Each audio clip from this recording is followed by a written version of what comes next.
Alors bonjour, ici Jean Sinot du studio Photomode à Québec. Bien, je vous présente aujourd'hui deux produits d'une nouvelle compagnie que je vais vous parler. C'est une compagnie qui existe, mais que moi, c'est la première fois que je présente des produits de cette compagnie-là, et c'est la compagnie Neewer. Donc, ceux qui connaissent déjà Neewer, on sait qu'ils étaient déjà présents pour la fabrication de trépieds, de boîtes à lumière, de menus accessoires que je possède déjà là, dans mon attirail d'équipement de photo. Et ils m'ont contacté il y a quelques semaines pour m'offrir de tester un de leurs flashs Cobra à tête ronde, ainsi que leur déclencheur à distance. Donc, c'est ça que je vais vous présenter aujourd'hui, soit le Flash Z2, ainsi que la télécommande ou le Traeger Q Pro qu'ils ont de disponible et qui se fabrique pour trois types d'appareils photo, soit Nikon, Canon et Sony. Donc, il faut faire attention lorsqu'on commande ces produits-là de bien choisir pour notre appareil photo. Et comme d'habitude, bien, la compagnie n'a aucun regard sur mes vidéos avant que je la mette en ligne. Donc, ils voient la vidéo comme vous en même temps. Donc, ils m'envoient l'équipement et je suis libre de dire qu'est-ce que je veux. Et je vous le dis parce que, il y a déjà eu d'autres compagnies dans le passé qui m'ont contacté avec des lignes maîtresses qu'il fallait que je dise. Bien, je ne vous ai pas présenté ces produits-là parce que je vais être vraiment libre d'opinion et de venir à dire les pour et les contre. Bref, merci à Neewer pour cette présentation-là. Et je vous le dis, moi, j'ai parcouru là, certains équipements qu'ils ont et j'ai resté surpris parce que, je ne m'étais pas attardé à cette compagnie-là auparavant. Et vous allez voir un petit peu plus loin, bien, ils ont des trucs vraiment intéressants et que vraiment, je vais tenter de découvrir un peu plus tard avec la compagnie, de tester ces produits-là. Donc aujourd'hui, on va faire le tour de ces produits-là. Donc tout d'abord, qu'est-ce que je vais faire, c'est que je vais vous présenter rapidement les caractéristiques des deux produits. Ensuite de ça, je vais, comme d'habitude, vous présenter le fonctionnement. Donc vraiment en détail pour ceux qui, si jamais vous venez de l'acquérir, savoir de quelle façon ça fonctionne et tout ça. Et ensuite de ça, bien, j'ai fait des tests comparatifs, vraiment des tests techniques, et finalement des tests avec Sandra en studio. Donc, on s'est amusé avec deux types de décors que j'ai créés et on va pouvoir tester ça, l'équipement, voir si ça fonctionne bien et aussi si c'est à la hauteur d'une compagnie comme Godox, par exemple, qu'on sait qu'ils sont excellents au niveau des flashs. Et bien, c'est ça qu'on va pouvoir voir ensemble. Et je tiens tout de suite à préciser dès le départ deux choses. La première des choses, c'est que Neewer font des manuels en français. Ça a été vraiment une très belle surprise. Et pas juste en français, en chinois puis en anglais, mais vraiment dans plusieurs langues. Donc, si on a en allemand ou d'autres langues, c'est disponible. C'est le manuel qui vient déjà imprimé dans la boîte et on peut aller le chercher aussi sur Internet. Donc, vraiment, ça, au départ, c'est vraiment un truc qui est excellent parce que ça fait longtemps que je n'ai pas vu une compagnie nous donner des notices, des manuels en français. Donc, bravo à Neewer pour ça. Il se distingue par rapport à la compétition. Et juste la deuxième chose, au cas que plusieurs vont se demander dès le départ, est-ce que Neewer et Godox, on peut les mélanger ensemble?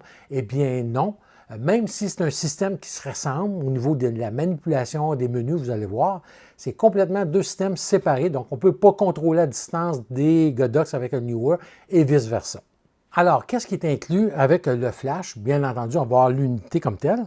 On va avoir la batterie rechargeable, qui est une batterie similaire dans les autres compagnies, comme on voit. Et celle-ci n'a pas de port USB-C pour recharger directement la batterie. Donc, le chargeur est fourni avec. On va avoir le câble, on va avoir la prise pour brancher sur le secteur. On va avoir un support de flash et aussi on va avoir un étui, un peu comme on retrouve avec les autres flashs. Et le truc qui est vraiment intéressant, c'est qu'on va pouvoir mettre notre support du flash, ici le petit support de plastique.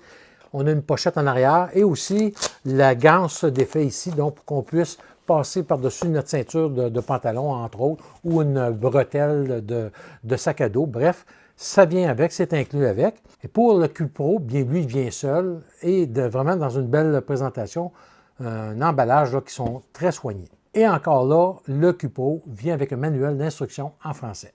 Au point de vue des spécifications, bien c'est un flash à tête ronde et bon, ça peut ressembler avec ce qui existe déjà sur le marché. Et on va avoir une puissance de 76 watts avec 9 stops de puissance, soit de 1 pour 1 jusqu'à 1 256e de puissance, réglable à 1 dixième de stop. Et la température de couleur est à 5600 Kelvin avec une variation de plus ou moins 200 Kelvin selon la puissance du flash. De toute façon, on va voir ça un petit peu plus loin dans les tests que je vous ai préparés. Et là, le flash où que vraiment on va avoir une belle différence, ça va être avec l'interface. Et je vous le dis, ça, c'est quelque chose qui se distingue par rapport à ce que j'ai vu jusqu'à maintenant. Et je vais l'allumer, vous allez pouvoir voir. Vous allez voir que même de loin, on a une belle interface et c'est lisible de très loin, autant qu'on soit en mode TTL qu'en mode programme. À comparer avec les autres flashs que j'ai, bien c'est vraiment très agréable comme interface, je vous le dis. Et l'interface fonctionne autant en TTL qu'en mode flash manuel, sans fil ou même en flash multi. Et on va avoir une portance au niveau de la tête de zoom de 28 à 105 mm. Donc, ça veut dire que la tête va s'ajuster automatiquement si on a un zoom, ou sinon on peut l'ajuster manuellement également. Et on a une compensation, soit de plus ou moins 3 stops, lorsqu'on est en flash TTL. Et en mode manuel, comme je vous disais, on a 81 niveaux de puissance. Donc, vraiment, on peut ajuster finement la puissance qu'on recherche. Lorsque on veut marier le flash avec d'autres marques, on peut l'utiliser en mode d'esclave parce qu'il est équipé du capteur optique, soit pour S1, S2. Donc, il est possible de faire plusieurs expositions sur la même photo. La tête est orientable de 0 à 330 degrés au niveau horizontal et on peut l'incliner de 7 degrés à 120 degrés. Et là aussi, une autre caractéristique vraiment propre à ce flash-là, on va avoir 2 lampes pilotes. Et ça, c'est vraiment une belle découverte pour moi parce que, comme vous voyez sur la photo, on a une lampe pilote dans la tête du flash comme on est habitué dans d'autres marques, mais on a une seconde lampe pilote dans le corps ou le boîtier du flash. Et là, c'est vraiment génial. Puis je vous réserve des tests sur la puissance de chacun de ces lampes pilotes-là. On va avoir sur le côté ici le bouton TCM qui est un peu comme les autres compagnies qu'on va avoir. C'est que, qu'est-ce que ça nous permet de faire? C'est que lorsque je prends une photo, exemple en mode TTL, et que je veux balancer en mode manuel, bien, qu'est-ce qui se passe à ce moment-là? Je ne connais pas la puissance que le flash a décidé en mode TTL. Donc, je fais tout simplement envoyer le petit curseur ici en haut, et là, le flash va tomber non seulement en mode manuel, mais avec la puissance qui a été réglée en mode TTL. Donc, vraiment là, très utile lorsqu'on essaie de trouver un ratio de puissance, par exemple, et qu'on n'a pas un pose-mètre. Donc, le flash ne possède pas de bouton spécifique pour le HSS ou la haute synchronisation. Donc, lorsqu'on a activé dans l'appareil photo le mode HSS, comme en l'occurrence ici avec le Z9, j'ai activé l'auto-FP dans le mode du flash, dans l'appareil photo. Et là, qu'est-ce qui va arriver? C'est que vous allez voir, là, aussitôt que je vais ici passer au-dessus de 1/200 de seconde, la vitesse maximum de synchronisation de l'appareil, vous allez voir automatiquement le petit sigle H qui apparaît pour nous indiquer que là, je suis en mode HSS. Et lorsque je reviens en bas, bien, le petit sigle va disparaître. Et le système Neewer de 2.4G intégré, qu'on peut avoir 4 groupes. Ensuite de ça, on va avoir des canaux de 1 à 32 canaux. On peut avoir des identités propres jusqu'à de 1 à 99. Et sa distance de transmission est de 100 mètres. Un petit bémol au niveau du flash comme tel, lorsque on choisit de 0 à 10 mètres, bien le flash, lui, qu'est-ce qu'il faut savoir? C'est que lui, dans sa caractéristique, va avoir une proximité seulement de 60 cm. Donc, ça veut dire que si j'utilise ma caméra montée avec le Cube Pro et lui déporté et que je m'approche plus de 60 cm, bien, ça ne fonctionnera pas. Et on va le voir tantôt là, dans la démonstration que je vous ai préparée. Pour ce qui est de la batterie lithium qui est fournie, bien, elle a une capacité de faire 480 photos à pleine intensité. Donc, c'est sûr qu'on peut aller au-delà de ça si on travaille à demi-puissance ou au quart de la puissance. Au niveau du temps de recharge du flash, bien, on va avoir un temps de recharge de 1,5 secondes lorsqu'il est utilisé à pleine puissance. Et on va avoir un temps de recharge de la batterie lorsqu'elle est à plat de 3 heures et demie. L'autre chose qu'on va voir aussi plus loin, c'est, écoutez, là, c'est une autre affaire qui se distingue. Moi, quand je les ai reçus, j'avais à mettre à jour les firmware. Et là, contrairement à chez Godox, par exemple, bien, Godox, ils ont trois logiciels, ça devient compliqué. Est-ce que c'est un ancien flash, un nouveau flash? Et bon, la plupart du temps, c'est pas à jour comme tel, on n'est pas trop sûr.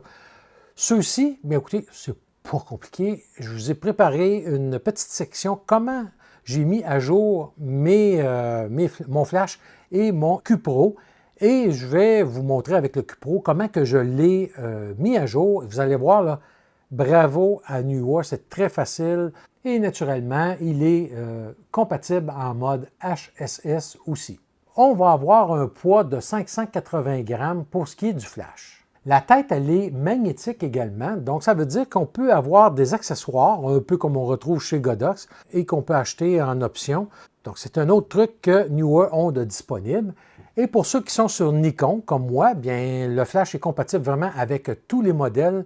Je l'ai testé avec le Z9 et avec le nouveau Z6 III et j'ai eu aucune difficulté. Et dernière caractéristique, bien un peu comme les flashs Nikon ou les flashs Godox, autant pour le QPro que pour le Z2, lorsqu'on le monte directement sur l'appareil et qu'on allume le flash ou le QPro, bien l'appareil qui normalement, lui, est en mode pour les réglages à la prise de vue, bien va verser automatiquement pour faciliter le visionnage. Donc, on n'a pas besoin d'aller dans le menu chercher cette fonction-là.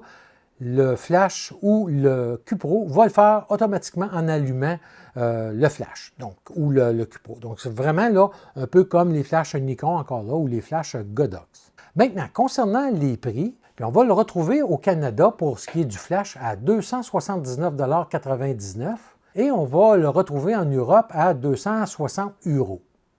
Si je reviens vraiment sur le QPro comme tel, son interface ressemble beaucoup au Godox X-Pro. Il peut fonctionner avec les flashs Neewer qui ont le système radio 2.4G intégré. On va pouvoir aussi contrôler des groupes de flash. C'est vraiment comme les autres triggers qu'on est habitué à voir. Fonctionne aussi bien en mode manuel qu'en mode HSS, qu'en mode multi, TTL, bref, fonctionne vraiment comme le flash serait monté sur l'appareil photo. Et aussi, bien naturellement, en studio, bien pour moi, c'est vraiment là où je l'utilise le plus régulièrement ou encore en lumière ambiante là, pour faire du portrait à l'extérieur. Le QPro, comme le Z2 d'ailleurs, bien, les deux sont équipés d'un sabot à montage rapide là, sur la griffe flash de l'appareil photo. Donc, ce n'est pas une roulette, c'est vraiment, comme vous voyez sur la photo, un levier qu'on tourne. Donc, vraiment, les nouvelles façons de faire. Pour ce qui est du prix, bien, on va le retrouver pour le QPro à 86,99 $. Pour les amis qui sont en France, bien, vous allez le retrouver à 74,99 €. Et souvent, vous allez voir qu'on a des promotions, soit autant sur le site de Neewer que sur Amazon. Bref, vraiment des prix là, très abordables. Alors, pour la suite de la vidéo, qu'est-ce qu'on va faire? J'ai fait des tests comparatifs au niveau du flash avec d'autres flashs et aussi voir de quelle façon il se comporte au niveau du TTL. Ensuite de ça, on va aller voir en studio le fonctionnement du flash et avec le QPro. Et finalement, avec Sandra, là, un petit shooting qu'on a fait en studio et je vous reviens pour la conclusion. Alors, le premier test que j'ai effectué, c'est toujours le flash à pleine puissance à 100 ISO. J'étais à 2 mètres entre le flash et le fond de scène et j'ai effectué les mesures, là, naturellement, avec mon posemètre Sekonic L858. Donc, qu'est-ce que j'ai voulu faire? C'est de voir la puissance à chaque longueur de focale de la tête avec la couverture de lumière. Et comme vous voyez, bien, vous avez les ouvertures obtenues à 28 mm jusqu'à 50 mm, où j'ai obtenu la même lecture, soit 12,7 au point de vue de l'ouverture. Et on voit que la couverture de lumière, bien, va de plus en plus être étroite, plus qu'on va vers 105 mm là, au niveau de la tête zoom. Dans la prochaine photo, j'ai pris encore là une tête de mannequin que j'ai placée sur un pied de lumière et avec mon Z9 et un 85 mm, j'ai mis le tout à 64 ISO, un 160e de seconde.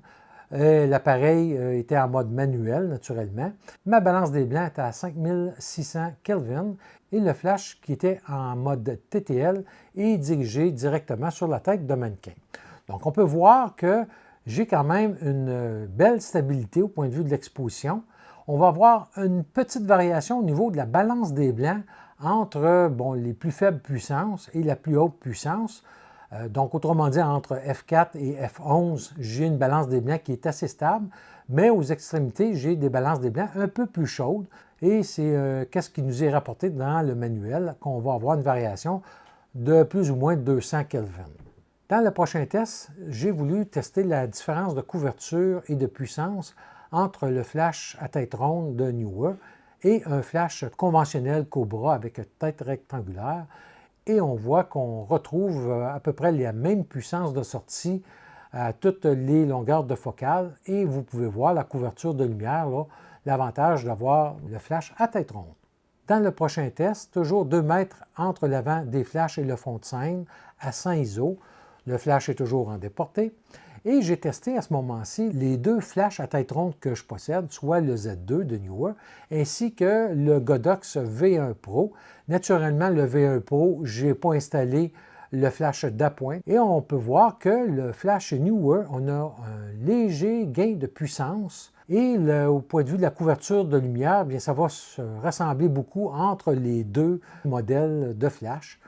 Finalement, bien, le test des modeling lights. Donc, qu'est-ce que j'ai voulu faire? C'est, vu qu'on a 2 modeling lights, quelle est la puissance? Donc, j'ai installé le flash à 1,5 m entre le flash et le fond de scène. Et là, qu'est-ce que j'ai fait? J'ai pris une vitesse de 1/60 de seconde avec une ouverture de 2,8 qui peut représenter des ouvertures des vitesses lorsqu'on est avec des objectifs réguliers, qu'on pourrait dire, parce que je ne voulais pas aller avec un 1,8, parce que pas tout le monde qui a des 1,8, par exemple. Et on peut voir là la différence que j'ai obtenue entre les 2 lampes pilotes, et ça, c'est vraiment intéressant. Donc, autrement dit, la lampe pilote que j'ai dans la tête, bien, j'ai obtenu 2500 ISO à pleine puissance, alors que la lampe pilote dans le corps du flash, j'ai obtenu 800 ISO. Donc, 3 fois plus puissant que la lampe qui est dans la tête. Et juste pour vous donner un exemple aussi, au niveau de la température de couleur, les 2 lampes sont balancées pour 3300 Kelvin et à 5600 Kelvin, bien, on va avoir une dominante, comme on voit sur la photo. Alors, on passe en studio pour aller voir le fonctionnement du Z2 ainsi que du Q-Pro. On va voir maintenant les boutons et les commandes sur le flash. Donc, tout d'abord, on n'a pas d'interrupteur principal pour allumer ou éteindre le flash. Pour le faire, bien, on a notre bouton central qui est ici, au centre de la molette. Donc, qu'est-ce que je vais faire? Je vais tout simplement appuyer pendant 2 secondes et ça va allumer le flash. Ensuite de ça, si on regarde qu'est-ce qu'on a comme écran, bien, tout d'abord, on est en mode TTL, comme on voit ici. On va avoir l'indicateur pour la lampe pilote.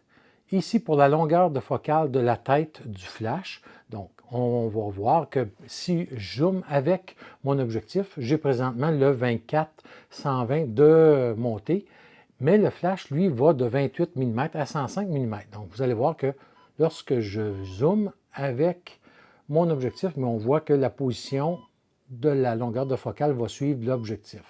Ensuite de ça, on va avoir comme autre indicateur ici l'indicateur sonore. Donc, ça veut dire que lorsque la photo a été prise et que le flash y est rechargé, j'ai un indicateur sonore pour me l'indiquer. Et le niveau de la pile. Tout d'abord, si on vient ici sur le bouton en bas ici, qui est le bouton pour le modeling light. Si j'appuie une première fois, ça souligne ici le modeling light. Et là, qu'est-ce que je fais? avec ma molette, je peux venir ici régler la puissance du Modeling Light. Donc, ça va aller jusqu'à 10. Si je maintiens mon bouton enfoncé pendant 2 secondes, on va voir que le B vient d'apparaître. Et là, la différence qu'il y a entre le B et l'autre réglage qui est le T, comme on voit ici, c'est qu'on a 2 Modeling Lights. Donc, ça veut dire que le T qui est ici, c'est celui de la tête, donc vraiment en haut de la tête, alors que si je vais sur le B, c'est le Modeling Light qui est sur le body ou sur le corps du flash. Donc, c'est pour venir sélectionner quel Modeling Light qu'on veut avoir. Et ça, je vous le dis, c'est vraiment très utile parce que le Modeling Light qui est sur le corps du flash est plus puissant que celui dans la tête. Donc, on peut aller chercher vraiment le Modeling Light que l'on désire sans aller dans le menu comme on va voir tantôt. Et si je veux fermer le Modeling Light, bien, j'appuie de nouveau et je vais tout simplement venir le mettre à off et je peux sélectionner au centre pour sortir de ce menu-là. Ensuite de ça, on a notre molette qui est ici. Donc, cette molette-là va nous servir à venir la compensation. Comme là, je suis en mode TTL, donc je peux venir compenser de plus de stop. Donc, ici, j'étais à plus de stop et je peux aller aussi dans le bas, donc avec une compensation de moindre luminosité, comme ici, je vais être à 2 stops. Ensuite de ça, on va avoir le bouton test. Donc, c'est ici qu'on va venir tester notre flash. Ensuite de ça, ici, on est en mode ITTL, donc qui est avec le bouton mode. Donc, lorsque je vais venir ici chercher le bouton mode, j'appuie une première fois, je tombe en mode manuel d'exposition du flash. Donc, là, à ce moment-là, ma molette, c'est ici que je vais venir régler la puissance de mon flash. Et qu'est-ce qu'on remarque? C'est vraiment, on a une barre qui est graduée. Et je vous le dis, lorsqu'on est loin de notre flash, lorsqu'on est en déporté, c'est vraiment très pratique ce genre d'écran-là qui nous indique la puissance. En tout cas, moi, j'adore.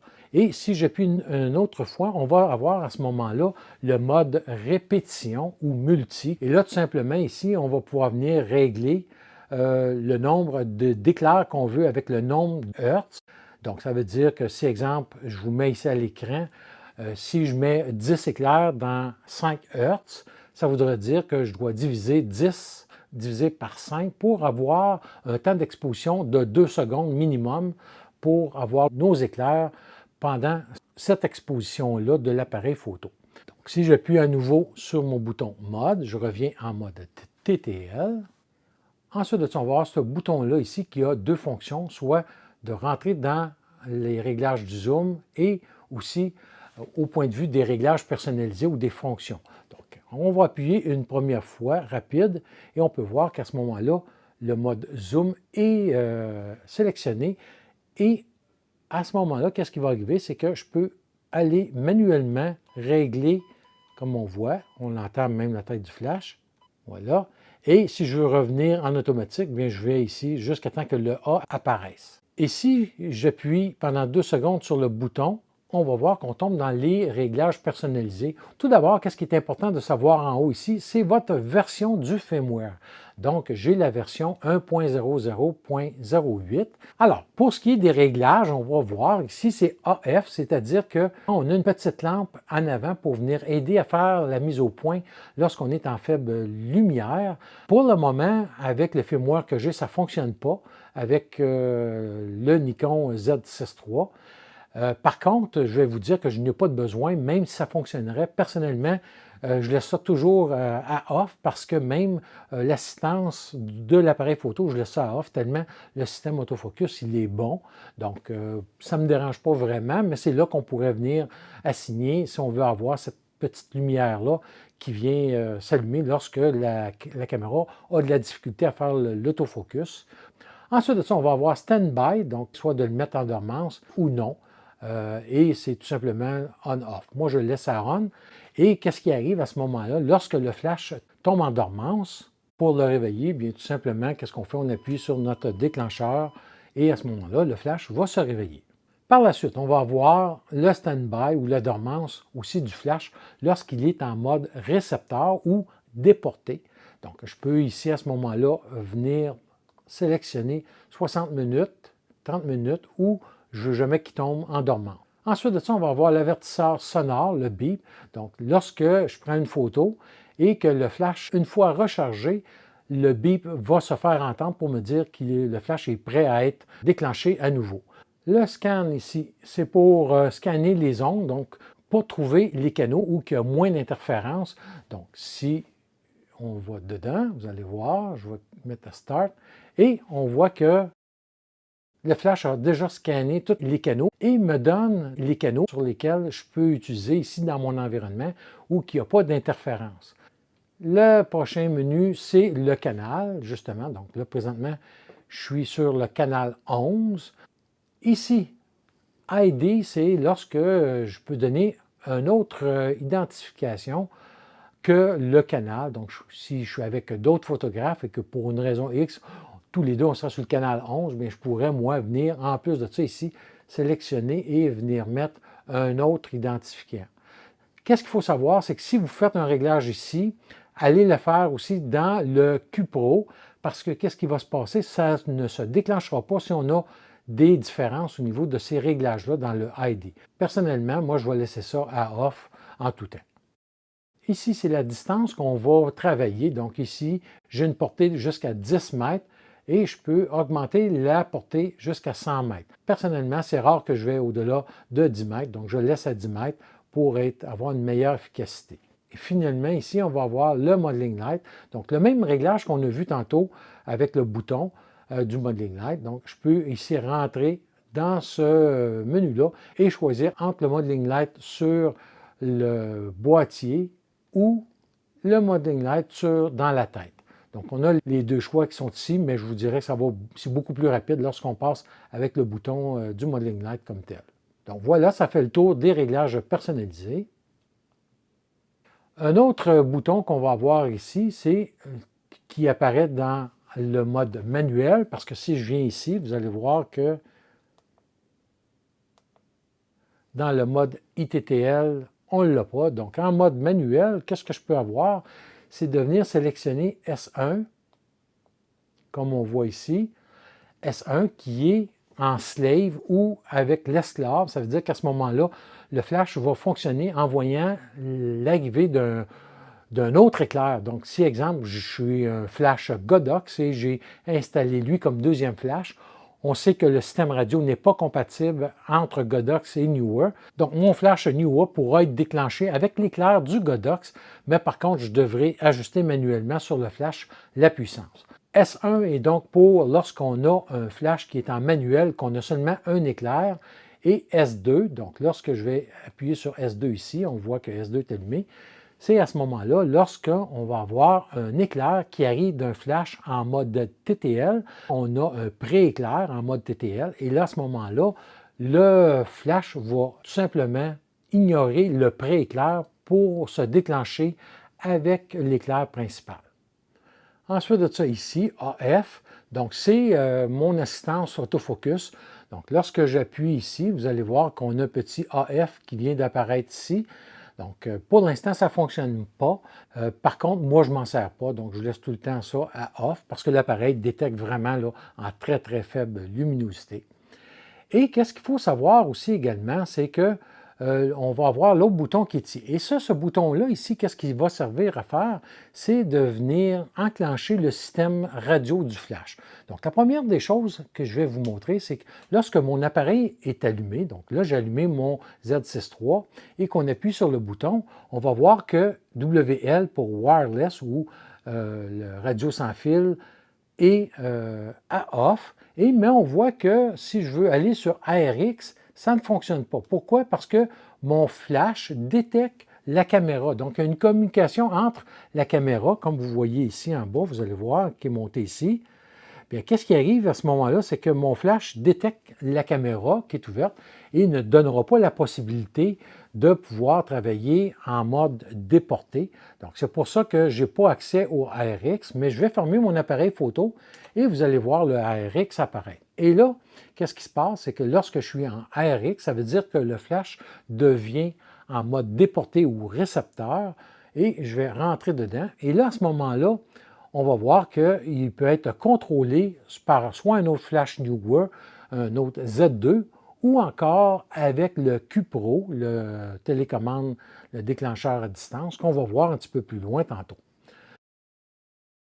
La deuxième fonction, c'est TX. Il devient à ce moment-là transmetteur. Et là, si j'appuie au centre, et là, comme on voit, mon M pour master et non pas en manuel. Donc, ça veut dire que le flash qui est ici va donner un éclair et va aussi pouvoir contrôler d'autres flashs qui sont déportés.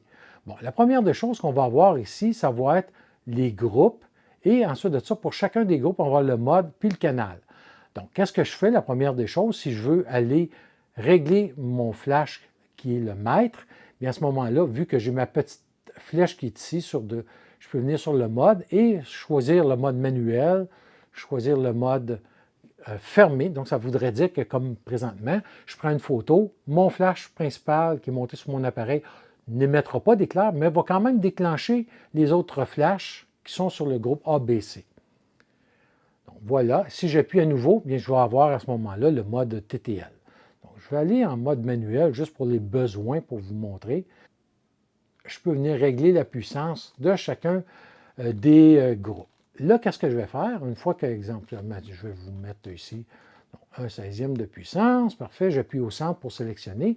Je veux aller sur le groupe A, on voit le bouton groupe, je viens sélectionner le groupe A, et même chose, je vais aller sur le mode ici, je le mets en manuel, et je sélectionne, et je peux venir donner une puissance différente. Donc, je vais le mettre à 1/64e, juste pour montrer. Et ça sera pareil pour les autres groupes. Je pourrais passer au groupe B et ainsi de suite. Donc, le groupe B, si par exemple, je n'ai pas aucun flash, bien, je peux le fermer. Donc, je peux tout simplement venir ici dans le mode, fermer, voilà. Ensuite de ça, je viens sur le prochain groupe, le mode, même chose, fermé. Donc, ça voudrait dire, là, ici, que j'ai seulement deux flashs qui fonctionnent, celui sur l'appareil photo et celui qui est déporté. Et si je veux changer le canal, bien, ça va être ici au bout, que je vais venir changer le canal avec le ID. Et ça, c'est vraiment génial qu'on ait ces informations-là parce que souvent, on va avoir le canal, mais jamais le ID. Et si on a rentré une valeur, bien, on peut voir rapidement si on n'a pas la même valeur par rapport à un déclencheur externe comme le QPro. Maintenant, qu'est-ce qu'on va faire? C'est que je vais installer le QPro et on va regarder ça ensemble. On va avoir notre bouton sur le côté pour le mettre en marche. Et juste pour vous indiquer ici, qu'est-ce que j'ai fait, c'est que j'ai laissé environ un bon 45 cm à 50 cm. Je vais avoir le flash Z2 qui est à distance. Je ne peux pas aller plus proche parce que plus proche que ça, les deux ne communiquent pas parce que la portée ici de plus proche est de 60 cm. Donc, c'est vraiment, là, je dois respecter cette distance-là minimum, sinon les deux ne communiqueront pas ensemble. Donc, je reviens sur mon QPro. Donc, la première des choses, on va faire le tour des boutons. On va avoir ici le bouton Test. Ça, c'est la première des choses que je vous recommande de faire. La chose que je fais, c'est que je vais venir appuyer sur mon bouton Test qui est ici pour m'assurer que le flash fonctionne, qu'il a été déclenché et que la communication est bien établie entre le QPro et le flash. Si ça ne fonctionne pas, ça voudrait dire qu'il faudrait que j'aille soit vérifier le ID ou le canal, donc je ne suis pas sur le même canal ou même le groupe est peut-être fermé. Comme deuxième bouton, on va avoir le bouton mode. Bon, la première des choses qu'on va voir, c'est que lorsque j'appuie dessus, c'est que je peux avoir le mode multi, comme on a vu tantôt, de répétition. Et si j'appuie à nouveau, bien, je reviens dans les modes normaux qu'on va avoir dans les groupes de flash. Et là, on va voir ici que j'ai 5 groupes de flash avec les 5 boutons qui sont correspondants de chaque côté. Et là, je peux venir dans chacun des groupes. Donc, si, par exemple, comme vous voyez, je vous ai montré tantôt, mon flash il était monté sur le Z6 III, mais en réalité, normalement, quand il est en déporté, il devrait être monté sur un pied de lumière. Et là, qu'est-ce qui se passe? C'est que, bon, j'ai mis mon flash qui était qui est en déporté sur le groupe A. Donc, qu'est-ce que je vais faire tout simplement ici? Je vais venir sélectionner le groupe A. Donc, on voit qu'il est sélectionné. Et là, à ce moment-là, je vais venir ici pour vous montrer comment ça se règle très bien. Donc, on voit que je suis sur le groupe A, ici sur le flash, et je vais venir sélectionner sur mon QPro, mon déclencheur à distance, le groupe A, et vous allez voir que je peux vraiment venir jouer à ce moment-là sur la puissance du flash. Donc, on le voit là, que je suis vraiment en train d'ajuster. Je vois que l'éclair est déclenché. Je reviens à mon QPRO. Donc, qu'est-ce que je viens de vous montrer? C'est tout simplement ici, avec le groupe A, donc j'appuie sur mon groupe A, et avec le bouton Mode ici, bien, je peux venir sélectionner soit le flash qui est fermé, ou ce groupe de flash-là qui est fermé. Ensuite de ça, le mode d'exposition en TTL ou le mode d'exposition en manuel. Et ainsi de suite, je peux jouer comme ça dans tous les groupes. Et également, qu'est-ce qui est possible de faire aussi, c'est lorsque j'appuie 2 fois sur le groupe, on va voir qu'on peut agrandir aussi chacun des groupes. Et si je vais sur les autres groupes, je vais les avoir aussi. Et si je veux revenir à l'écran total, je vais appuyer ici sur le bouton Return. Et maintenant, on va voir le bouton Zoom qui est ici. Donc, en appuyant une première fois, je peux venir sur chacun des groupes, venir ajuster la tête de zoom lorsqu'on a un flash qui est compatible naturellement, comme un flash Cobra, comme le Z2. Donc, si j'ai d'autres flashs Neewer qui n'ont pas de tête zoom à ce moment-là, on n'a aucun ajustement. Donc, c'est ici que je vais venir faire. Et si j'appuie longtemps sur le même bouton, on va voir, c'est CH. Ça voudra dire que c'est ici en haut le canal que je peux venir changer le canal ici, simplement avec ma molette. Et une fois que c'est fait, je peux appuyer sur mon bouton Return qui est ici. Ensuite de ça, qu'est-ce qui était vraiment intéressant ici, le bouton All. Et comme par exemple, si je viens de régler la puissance de tous mes flashs et que pour une raison X, je trouve que mon flash, par exemple, mes flashs, l'éclair n'est pas suffisant, ou je veux travailler une ouverture plus petite, je vais augmenter la puissance de tous les flashs, tous les groupes, sans devoir changer les ratios, bien je peux venir à ce moment-là appuyer sur All et tous les groupes vont être sélectionnés. Et à ce moment-là, je peux venir, comme vous voyez, changer toute la puissance des flashs en respectant le ratio que j'avais établi entre chacun des groupes. Donc, c'est vraiment une fonction intéressante de retrouver ça. Donc, j'appuie sur All si je veux sortir de cette fonction-là. Et finalement, on va avoir les modeling lights, si je veux allumer les modeling lights sur les flashs lorsqu'il est équipé de cette fonction-là. Et finalement, on va avoir le bouton Menu qui est ici. Donc, lorsque j'appuie sur le bouton Menu, on va rentrer dans le menu. On va avoir le stand-by ou la mise en dormance. Donc, moi, il est à off pour les besoins de la vidéo, mais normalement, il est à on. Et lorsqu'il tombe en dormance, bien, lorsque j'appuie à mi-course sur le déclencheur de l'appareil, ça va réveiller le QPRO. La prochaine fonction, ça va être le bip sonore. Encore là, comme on a vu tantôt sur le flash. Si je veux avoir un bip qui m'indique que le flash est rechargé, la lumière de l'écran qui est allumée ici. Ah oui, j'ai oublié de vous dire aussi, on a la version du firmware qu'on voit ici. Là, on est à 1.01.06. Sync, ici, c'est au point de vue de la prise qu'on va avoir de côté ici. Moi, je ne me sers pas de cette fonction-là. Le LCD, c'est le contraste de l'écran si on veut augmenter ou diminuer. Shoot, c'est une fonction que je ne me sers pas parce que c'est pour le déclencheur à sens unique qu'on appelle. Donc, est-ce que c'est un peu comme sur la compétition? Je ne sais pas, il va falloir que je teste avec un second QPRO.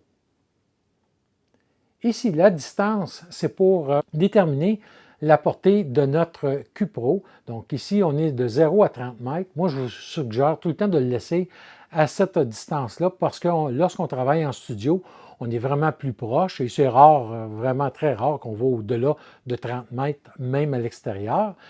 Faites attention, par contre, ce n'est pas parce que c'est marqué 0 à 30 mètres ici que je vais pouvoir me coller sur le Z2, parce que le Z2, lui, sa portée minimale est de 60 cm. Donc, si je suis en dedans de 60 cm, ça ne fonctionnera pas. J'ai fait des tests en studio avec Sandra, qu'on va voir un petit peu plus loin, et lorsque j'étais trop près de mon flash, j'avais des misfires ou des déclenchements à blanc, c'est-à-dire que le flash ne fonctionnait pas. Ensuite de ça, on va voir le ID, donc c'est ici qu'on va venir sélectionner la même valeur que le flash si on a sélectionné. Donc, si j'ai mis 4, bien, il faudra à ce moment-là venir chercher 4 ici et mettre 4 sur mes autres flashs, sinon ça ne fonctionnera pas. Donc, moi, par défaut, je laisse ça, tout le temps ça à off. Et finalement, ici, c'est le niveau de puissance. Si je veux aller jusqu'à 1/256e de sa puissance par incrément de 0.10 stop, alors qu'en haut, c'est 1/128e de sa puissance par incrément de 1/3 de stop. Donc, c'est une question de goût ici rendu là. Donc, ça fait le tour du menu personnalisé. Et juste pour vous dire aussi, vous avez toujours le petit témoin ici lorsque vous faites un test de lumière pour vous dire que lui a bien fonctionné.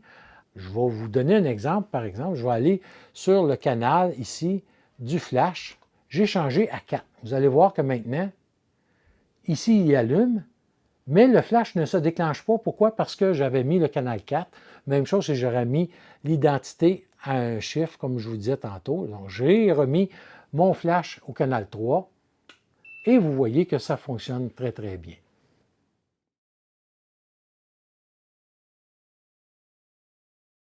Pour faire la mise à jour des firmware, bien c'est très simple. On va sur le lien qu'on a ici en haut. Je vais vous mettre le lien dans la description vidéo, comme d'habitude. Et la première des choses, c'est de télécharger l'application ou le programme, si on veut, pour mettre à jour. Et là, c'est vraiment très simple. On n'a pas plusieurs programmes, on a seulement deux, un pour Windows et un pour Mac. Donc, étant sur Mac, moi, j'ai téléchargé l'application, est déjà installée. Et si, par exemple, vous avez à mettre à jour le QPro, bien, comme on voit ici, on a une version 1.01, 1.09. Et là, qu'est-ce que je fais tout simplement? Et on peut voir même la description de qu'est-ce qu'il donne comme nouveauté.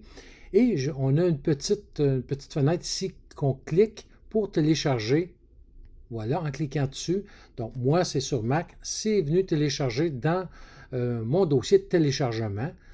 Et qu'est-ce qu'il nous reste à faire? Je vais réduire la fenêtre ici. Je vais aller dans mon dossier de téléchargement et on voit que j'ai la mise à jour ici. Donc là, présentement, j'en avais déjà un. Je vais marquer remplacer.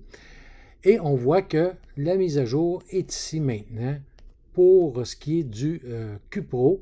Et on va avoir la mise à jour pour le Z2 ici que j'ai fait. Donc, maintenant, je vais vous montrer là, en direct comment on va aller chercher avec l'application la mise à jour.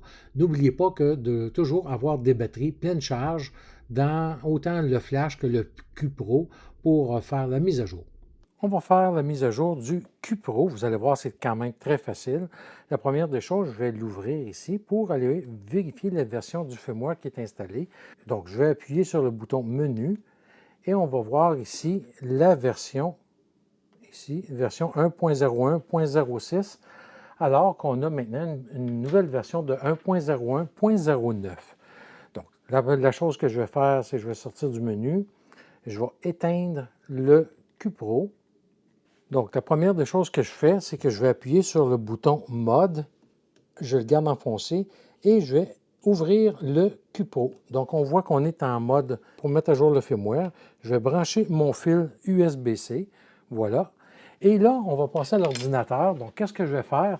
C'est que je vais aller chercher l'application. Donc, on voit que l'application est démarrée et on voit que le QPro a été détecté. Donc, il me reste à choisir le fichier. Donc, j'ai le fichier de mise à jour qui est ici.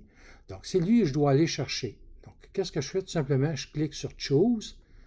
Je vais aller sur mon bureau et on voit que le QPro est ici. Je le sélectionne, je clique sur Open et là, on va cliquer sur Upgrade. Donc, on laisse aller. Est en train d'installer le nouveau firmware. Et ça va être la même affaire pour le Z2. Donc, vraiment, c'est la même procédure. Et comme on voit, on a un message Upgrade Firmware Successful. Ça veut dire que ça a été réussi. Donc, qu'est-ce qu'on fait? On appuie sur Quit pour quitter l'application. On retourne sur notre QPro. Et là, la première des choses que je fais, c'est que je vais fermer mon QPro et je déconnecte le fil. Donc, je ferme et je déconnecte le fil. Et la première manipulation que je vais faire, ça va être d'ouvrir mon QPro et venir voir si la mise à jour s'est bien installée. Donc, je vais tout simplement appuyer sur Menu et là, on voit la version que, justement, 1.09 est la nouvelle version qui est installée. Donc, c'est aussi simple que ça. Donc, beaucoup plus facile qu'avec, exemple, le logiciel de chez Godox où on doit choisir le bon logiciel. Donc, vraiment très, très facile, là, je vous dis. C'est toujours la même procédure. On appuie sur le bouton Mode et on allume le flash ou le QPro et voilà, le tour est joué. Maintenant, on va aller en studio rejoindre Sandra pour les tests pratiques du Z2 et du Q-Pro.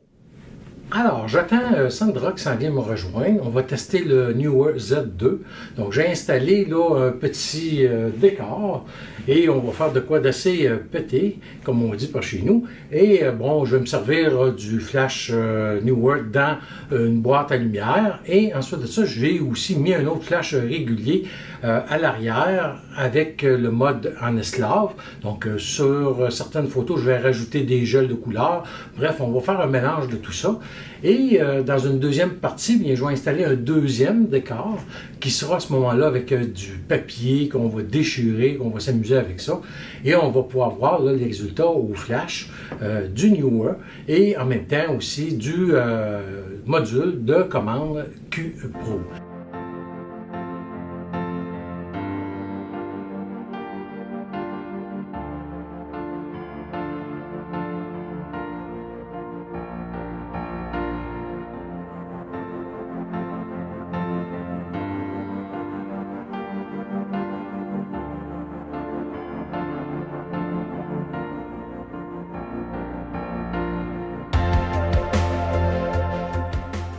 Bon, je vous montre maintenant notre dernier setup avec Sandra.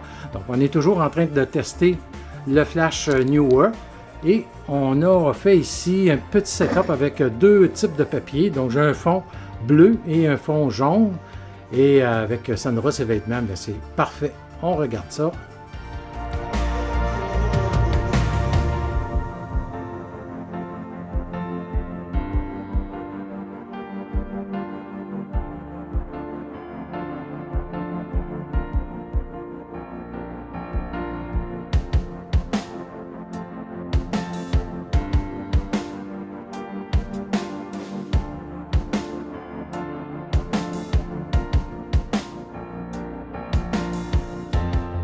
Alors, comme on a vu, c'est quand même un excellent système.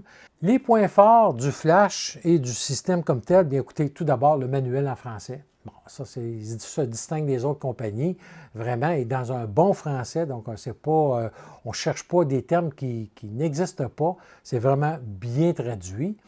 L'autre chose, comme je vous disais encore une fois, l'interface du flash. Ensuite de ça, pour ce qui est du HSS, vraiment génial. Pas besoin d'appuyer sur un bouton pour passer en HSS.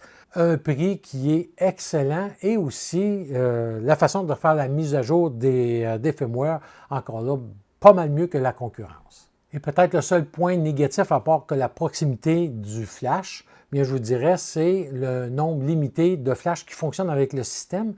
Mais Neewer sont en constante progression et ont déjà quand même quelques flashs là, de studio, entre autres. Un petit truc, toujours sur les batteries, peu importe la marque, le modèle, jamais laisser ça sans surveillance. Donc, les batteries, là, lorsqu'on a terminé, on les laisse refroidir et on les recharge toujours lorsqu'on est présent dans la pièce. Donc, pas question de mettre ça sur un chargeur et aller se coucher. Un autre truc également, c'est toujours bon de faire la même séquence, de prendre l'habitude de faire la même séquence lorsqu'on allume notre équipement. Je m'explique parce que des fois, il y en a qui vont allumer le flash, allument l'appareil photo, allument le Q-Pro et là, on essaye de prendre des photos, il n'y a rien qui fonctionne. Pourquoi? Parce qu'on a créé un désordre. Donc, il faut y aller de façon logique. Et je vous le dis, moi, depuis que j'utilise ça, et ça, même avant même que je sois sur Neewer, Godox ou même dans mon ancien système, c'est toujours la même façon que je vais fonctionner. Et je vous mets une photo ici pour vous montrer la séquence. Donc, je vais commencer par allumer mes flashs. Et une fois que mes flashs sont allumés, je vais allumer mon déclencheur. Si j'ai un pose-mètre qui est compatible radio avec le système, je vais allumer mon pose-mètre. Ensuite de ça, mon appareil. Et une fois que tout ça est allumé, qu'est-ce qui est important? Venez appuyer sur le bouton test. Pourquoi? Parce que ça vient confirmer la communication entre tout le système. Et là, en plus de ça, non seulement ça vous indique que ça fonctionne bien, mais aussi si vous avez un flash qui n'est pas réglé sur le bon canal, vous avez oublié le ID de régler, bien vous le voyez tout de suite, plutôt que d'attendre quand votre modèle est arrivé, à commencer à prendre des photos et que là, ça ne fonctionne pas. Et là, on cherche la raison. Donc, moi, quand je monte, avant que Sandra arrive, je monte toutes mes affaires, j'installe, je fais un test mes flashs ont bien démarré, ont bien déclenché. Et à ce moment-là, je peux voir, OK, chaque groupe est vraiment selon la puissance que j'ai réglée. Parfait, je suis prêt à commencer. Et je peux éteindre le tout. Et là, d'éteindre, ça n'a aucune importance dans quelle séquence. Mais lorsque je vais rallumer, lorsque ça est arrivé, bien là, je vais faire comme la photo que je vous ai montrée. En conclusion, bien écoutez, c'est vraiment un bon système de flash. Moi, je vous le recommande, ceux qui n'ont pas de système à date, qui veulent s'équiper de ce système-là, aucun problème, vous pouvez y aller. Le prix est juste et très bon même. Je vous dis, surveillez, ils ont souvent des ventes chez Neewer. Le Cupro avec sa molette qui est déportée ici, vraiment, moi j'adore, j'ai vraiment aimé la façon que ça fonctionne. Et en tout cas, pour moi, c'est vraiment un système là, que je recommande. Maintenant, si vous avez déjà un autre système, d'autres marques, bien c'est à vous de voir qu'est-ce qui est bon pour vous. Moi, je vous présente là, les différentes alternatives et vous pouvez à ce moment-là choisir qu'est-ce qui vous convient. Et comme je vous disais tantôt, bien, Neewer a un flash de studio, le Q4, que vous voyez ici, qui a vraiment une forme étrange. Donc, je vais essayer d'avoir ce flash-là pour venir vous le présenter parce que, écoutez, c'est un flash de 400 watts. Je vois les prix qui se vendent, donc je crois que ça peut être vraiment très intéressant. Donc, voilà, c'était la présentation du système Neewer, soit du flash à tête ronde Z2, ainsi que du déclencheur Q-Pro. Si vous avez des questions, des commentaires, n'hésitez pas. Et vraiment, je vous reviens là, très bientôt avec une nouvelle vidéo. Et comme je vous dis, je vais entre-temps essayer de mettre la main sur le Q4. Donc d'ici là, portez-vous bien et on se revoit là, très bientôt.